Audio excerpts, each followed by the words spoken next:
Hello, everyone, and welcome back to the Digital Nomad World weekly series. I'm Becky, and I'll be your host. And today we're going to talk about how to go from wanting to go abroad to actually doing it for New Year's resolutions. And I'm here talking about this today with Taylor Yona. Taylor, thank you so much for joining us.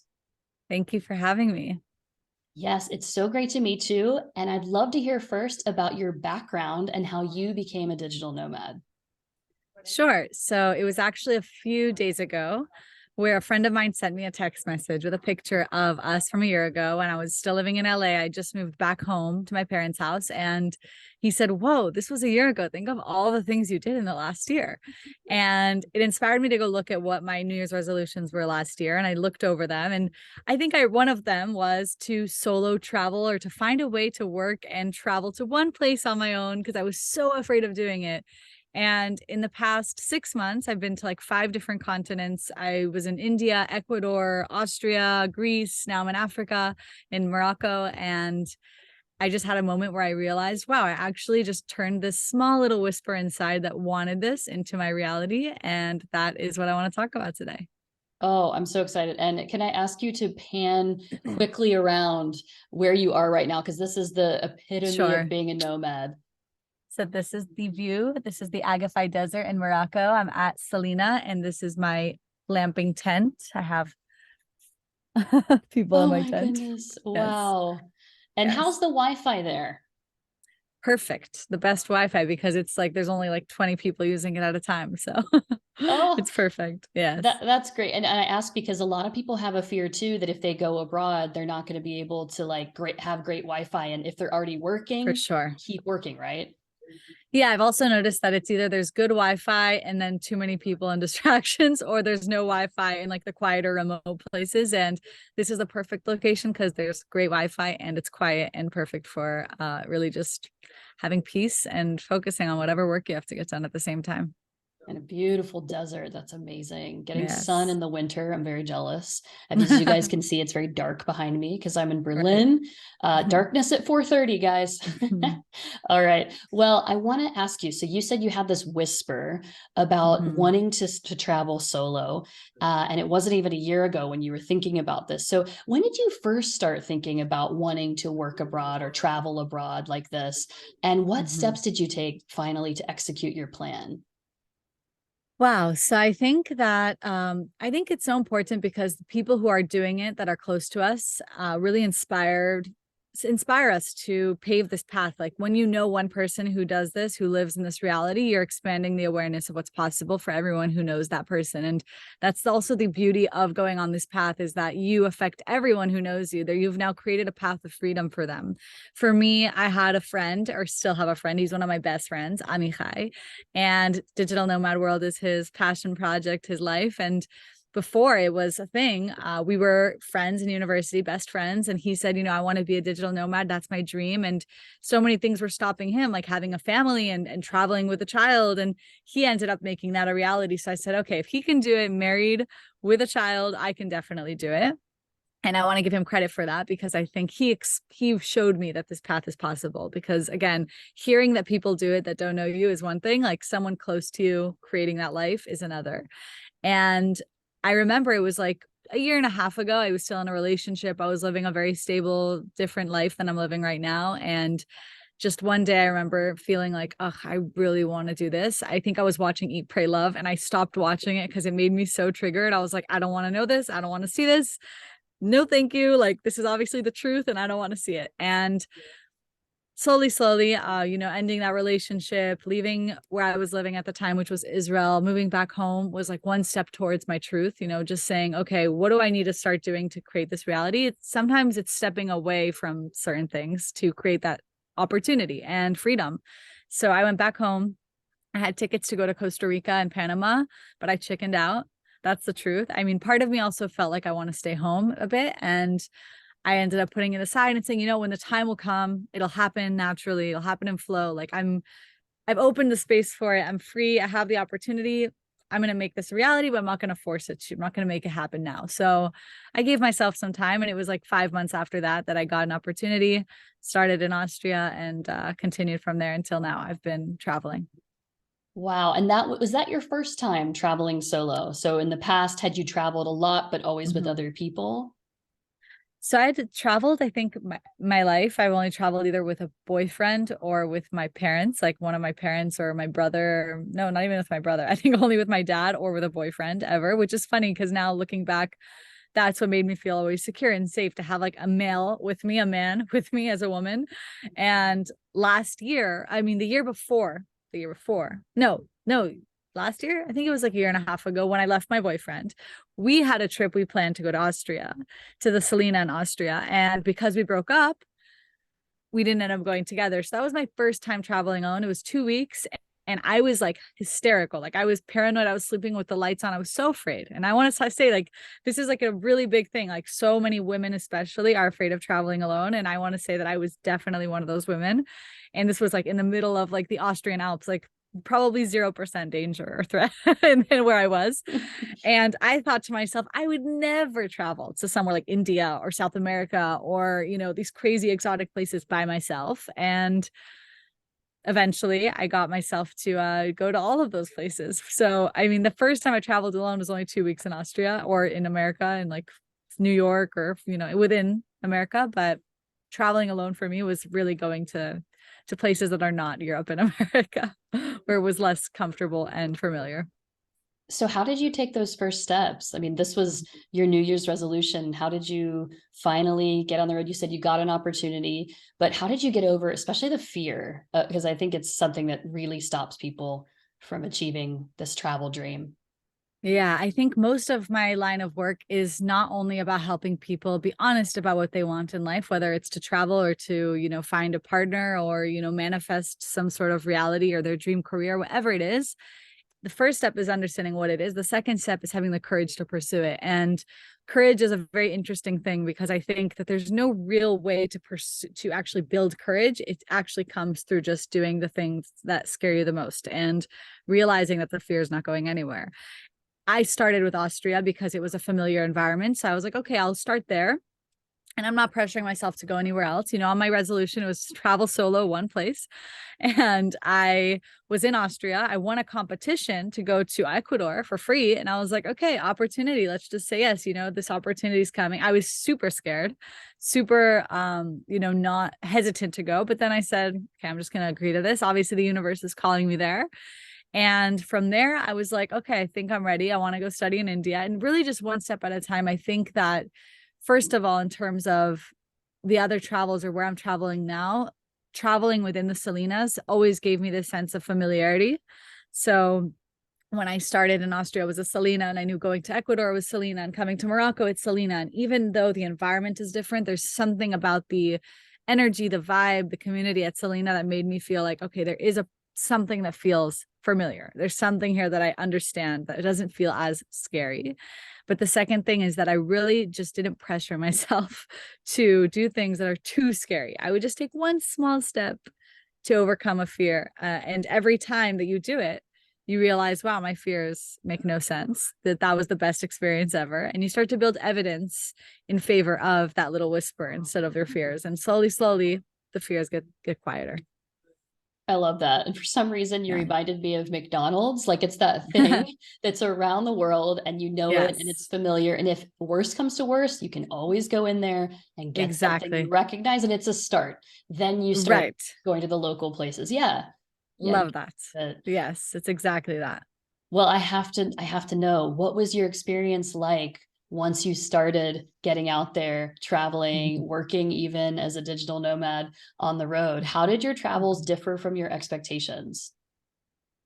Wow, I think my expectations were more pessimistic. Like I really thought it would be harder. I thought it would be more challenging. I was always afraid of like the money aspect. I'm like, could I really spend less doing this? Is that really possible? Because there's this really like collective conditioning that traveling is like a luxurious experience. It's something that you need a lot of money for. It's something that you can't do as a lifestyle, and you have to earn it through hard work and waiting till you retire. And breaking through that conditioning is really hard, especially coming from America, where it's like you don't travel for life. Like that's something that you wait for vacation days to do.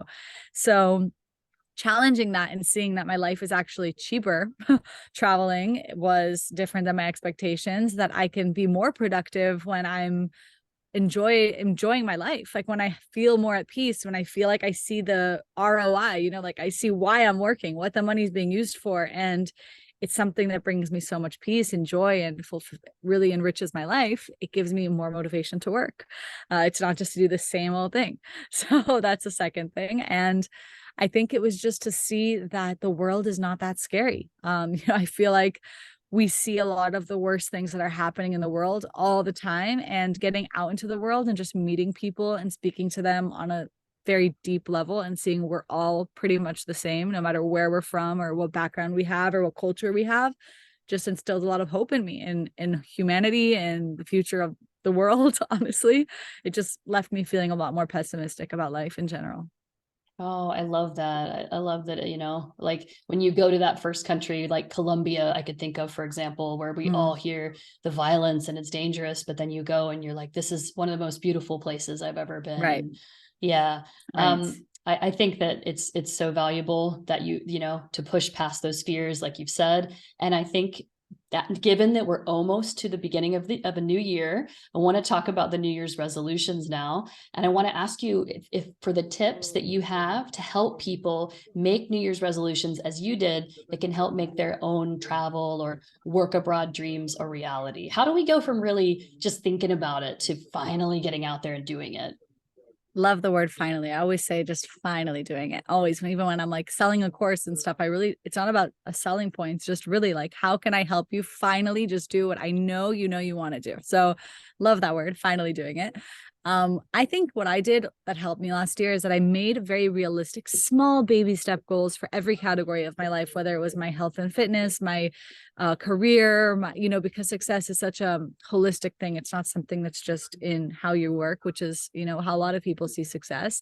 So I broke down my most like realistic baby step goals that, if I just make a little bit of progress in all these areas of life, I'll be starting at a new place to make better goals and outgrowing the progress I made.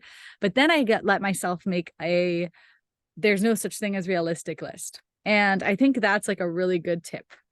What would your goals be if there was no such thing as what's realistic and not realistic? Just let yourself go there. People are afraid to even imagine realities that are outside of what's possible. And traveling and working or making the amount of money I made, those were on that list.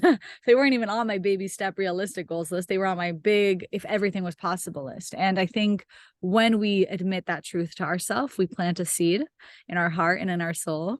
And that seed, whether you like it or not, cannot help but, develop. It's going to grow if you just get out of the way. If you go about your life and you stay present and you plant that seed at the beginning of the year, whenever you do, really, that seed will eventually turn into what I believe, is this fruitful, abundant plant that you can then live off of. But first, you have to be, I think, honest with yourself about what you truly want, what you would do if you were fully free, you fully didn't care what people think, if money wasn't a problem, if time wasn't a problem, if any limitations you put on yourself didn't exist. Let yourself just dream and make a list of, if there's no such thing as realistic, what would this next year look like for me? You'll be surprised that you might make your way halfway there or even just a step closer to those things just because you admitted you want them. So that's my tip. Okay, so I did want to ask you, would it be better to start with like small baby step things on this list? Or it sounds like you're also talking about write your bucket list items Mm-hmm, if there were mm-hmm. no barriers. So which one do you think is better for someone who's trying to finally Yeah. make this happen? Yes. So I think that you can't, this is the thing that I tell people, don't underestimate the power of, radical honesty and, expressing what you want. Put it, I say you get in, not I say, one of my favorite quotes, that you get in life what you have the courage to ask for. So have the courage to ask for these big things. And then what I did was I had this big dream crazy list after I did my like realistic baby step progress resolutions. But I think is you can also look at that big crazy list and say, what's one small step I can take to get closer to these things? Because maybe you're not going to achieve them in the next year, but if in a year from now you made yourself, you're 10% more likely to get to those things, that's great. And that's momentum and that's progress. And you can build on that. And eventually you can reach things that you thought were impossible. So I would say start with the big, crazy, unrealistic goals and then ask yourself for each one of them, what's one small thing I can do to get one step closer to them? Can And you that give should be us your some list of things. examples? I know for you gave us one of I Sure. want to solo travel. Anything else that Sure. you can share, and or maybe also an example of the like practical small steps you can start with? Yeah, why not? So a few things. I think, like I said, I broke mine into categories of like career, health, love life, personal, like things that I wanted to achieve. When I wrote my list last year, I was in debt and I was living at home and I I'm sure was this newly is single. realistic for people, a lot of Yeah, viewers a who lot of might people. be. Yeah, I was in Yeah, debt. I was newly single. I just moved back home. I had like 2,000 followers on TikTok. I had no podcast. And just to give people an understanding, a year later, I have 96,000 followers on TikTok. I have a podcast with 70,000 views in like 6 months. I had, I saved enough money to also be able to travel and not work for a few months. I also got myself out of debt. I'm also in love and have a wonderful relationship, and I'm not living at home. So these like drastic changes didn't come from like being so tough on myself and saying I have to get myself out of this. It was about really setting my intentions for where I wanted to be. And I wasn't putting a time limit on it. I wasn't saying, at the end of the year, I have to get out of this. It was about, first of all, understanding where do I want to go? And in each one of the categories of my life, there was something small I could do. When it came to getting out of debt, for example, I'm like, okay, maybe I need to understand a little bit more about my money mindset and read and understand what my relationship is to money. And I did these like courses online that are basically free or things on YouTube watching. I was like, okay, I'm going to set a small goal, understand my money mindset, improve my money mindset. Okay. That was the first thing I did when it came to the money. When it came to my TikTok followers, I was like, I want to grow an audience. I'm going to post one video every single day, no matter what. Doesn't matter how I'm feeling, what I'm doing, I'll make drafts. So if I'm not feeling well. So for each one of these big goals, my goal for TikTok was to make 1 million followers in a year.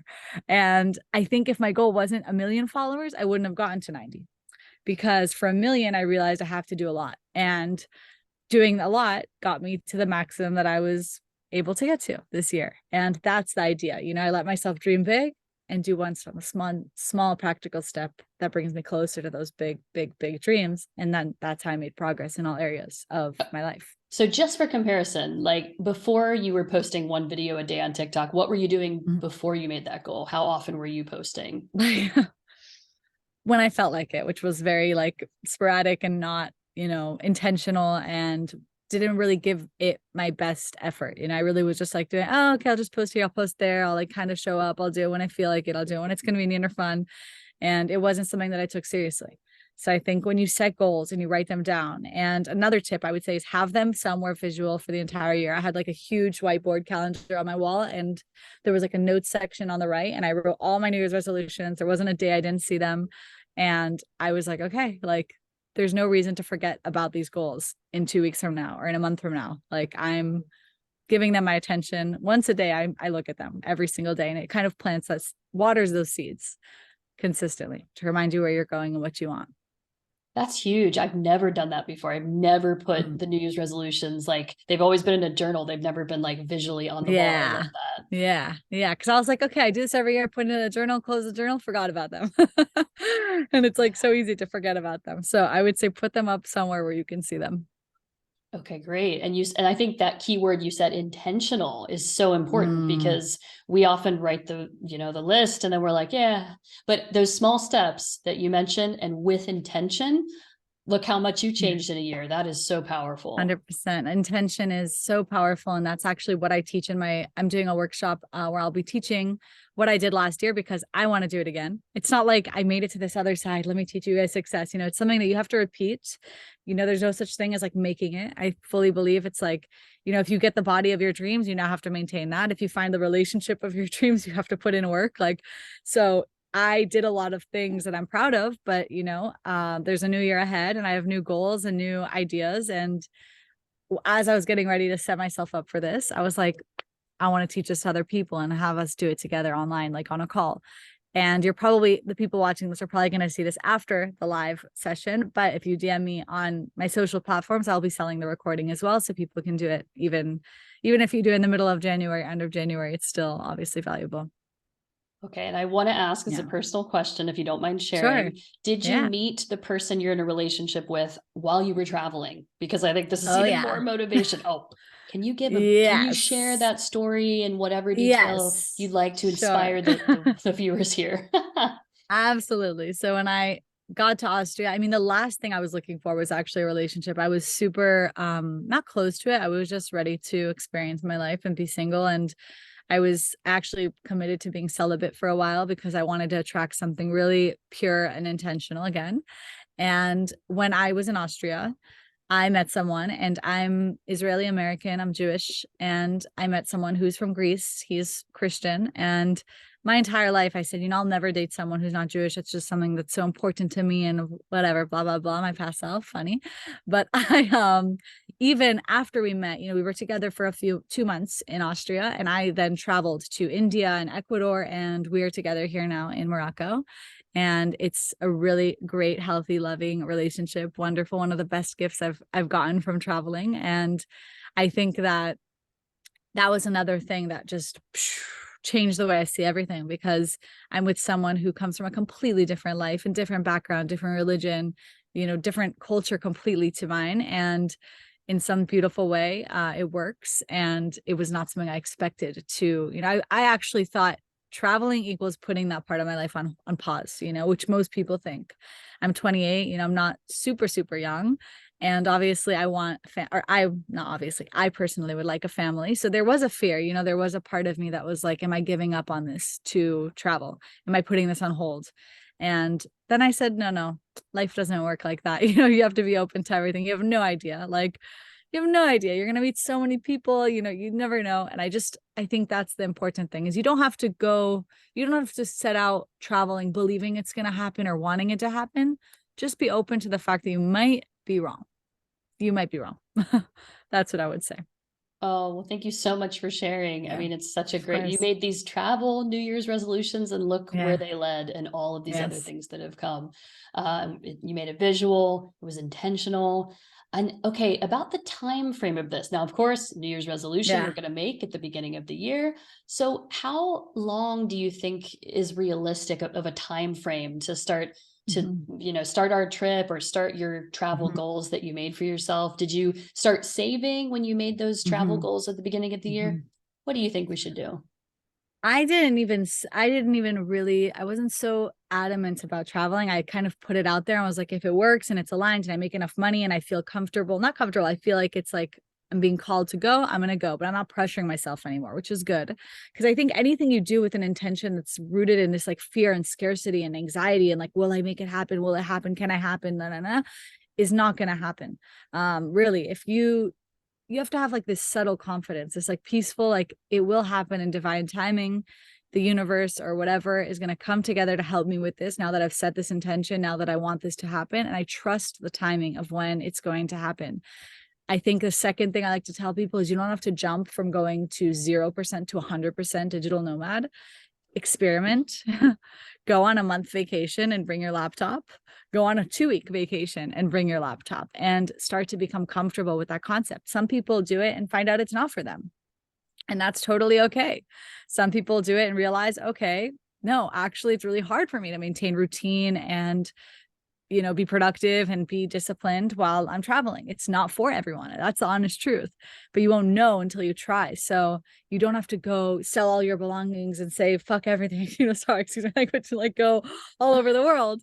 Like you can start with a few week vacation / work if you have that ability, and give it a try. Give it a try first and test the water. So you don't have to go from 0 to 100. So in that case, there is no timeline. I think it also depends what each person's starting point is. Are they in a full-time job? Are they already working part-time? Like I would give a different answer to each person. But I think for everyone, they have to trust their timing, not rush it, not force it, not put scarcity and fear behind it, anxiety behind it. That's the energy, that they're driving on. That's the fuel that they're now driving on, which is not productive or not effective, at least in what I've seen. Have faith, be patient, and watch everything come into place. I love that.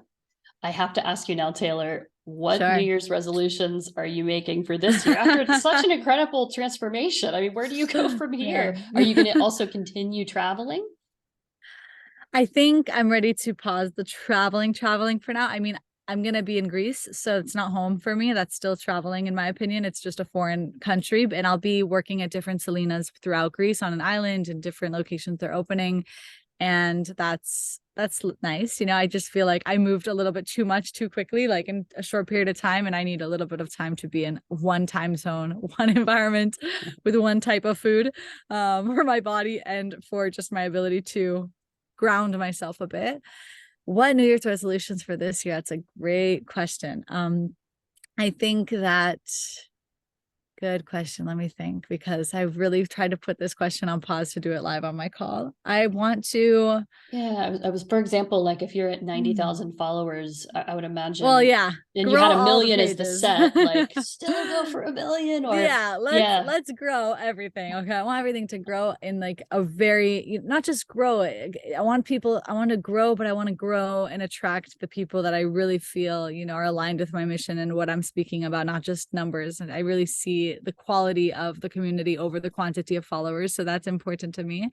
And I think just to step more into my purpose. I feel like it's becoming a little bit more clear to me what I do want to speak about and help people with, which is really to live their truth in whatever form that is, digital nomads and whatever that means to them, that whisper, following that whisper, and just own it more, speak about it with less fear or with less doubt in how I'm speaking or how it's going to be perceived by other people. I don't doubt it. It's more how other people will perceive this like woo woo stuff that I talk about. To just own it a little bit more, show up more, make content more consistently, make more content. And my biggest resolution, actually, now I remember that I said this yesterday, is to be open to more collaboration. I think when you build something on your own, you're kind of like protective of it and you're afraid to share it with other people and invite other people to work on it with you. And I'm really trying to open myself to collaborate with people. So if anyone watching this does anything in the world of personal development, spirituality, coaching, whatever it is, also reach out to me, because I'm going to look for ways to do like joint workshops and stuff online with people. Oh, fantastic. I think this is a perfect Yeah. time to ask you, if people want to follow you, where can they go? Wonderful. They can find me at Life by Taylor on TikTok and on Instagram. So that's just one word, Life by Taylor. And my website, which is lifebytaylor.com. You can also find my podcast, the Life by Taylor podcast, on all streaming platforms, which is Spotify, Apple Podcasts, and Anchor, anywhere else that you can find a podcast, basically. Awesome. Thank you so much. And now I have two quick questions for you at the end. Now that you Sure. were spent the digital nomad life for a year almost, can you give us one tip for people out there that are thinking about becoming digital nomads to live Yes. that life? Travel with less things. I realize every time I get somewhere that I don't need 80% of what I brought. And that comes with I think the more fulfilled you are, the less items you need. So that's one. And two, no, that's the one. That's the Just one. less stuff. I Less have to tell stuff. you, You don't Taylor, need that so is a much stuff. popular answer. You are not the first Yes. person to tell. So there's something to this. You Oh, just you're do so not right. need as many things like you think as you think you are. And I'm saying this like a huge suitcase here. Like I don't learn. Yeah, deodorant will help you wear the same shirt 2 days in a row. Just saying. I wear the same shirt like all week and I have a suitcase full of clothes. That's my point. All right.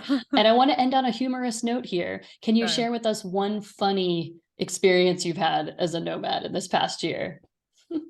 I don't know how many people might find it funny, but I on my way from Ecuador to India, I lost my luggage and I was going to a like ashram to study, these deep in my spiritual practice. And I just thought and I luckily got to, by a miracle, I had like a 12-hour flight from Ecuador to New Delhi, and they were like, "Oh, we're actually overbooked. We're looking to upgrade people to business. It's really, cheap, relatively cheap."